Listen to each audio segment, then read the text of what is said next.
Միշտ դուք հաշվում եք, թե քանի տեսակ տոլմա են փաթաթել, եկեք սկսենք սկզբից։ Նախ ցույց տամ սոխով տարբերակը։ Սոխի վրա կտրվածք եմ անում, 5 րոպե խաշում եմ եւ ամեն մի թերթիկի մեջ լցնում եմ մսի ֆարշից եւ այսպես փաթաթում։ Անգամ սոխ չսիրողները այս տարբերակը վստահ եմ շատ են սիրելու։ Հաջորդը կլինի բազուկի ճավի տերևով տոլման։ Տերևները թեթև խաշում եմ եւ թփով տոլմայի պես փաթաթում։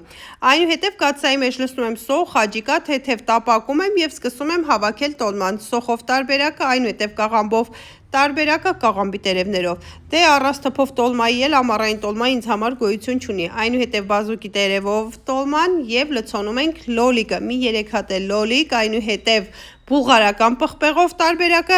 մինչ ես լցոնում եմ, դուք բաժանորդագրվեք էջին, որ ոչ մի համեղ բաղադրատոմս բաց չթողնեք։ Իհարկե, հայկական պղպեղով տարբերակ եւ սմբուկով։ Լցնում եմ ջուր, դնում եմ, որ եփի, մոռացա ցույց տալ, որ սունկել եմ լցոնել։ Միշտ դուք մեկնաբանությունների բաժնում գրում եք, թե քանի տեսակ տոլմա ստացվեց, համ տեսում է ամուսինս եւ տեսնենք հավանում է, թե ոչ, վաղուց տոլմայի դեպ չէի պատրաստել։ Եվ իհարկե հավանում է, անպայման պահպանեք, որ դուք էլ պատրաստեք, բարի ախորժակ։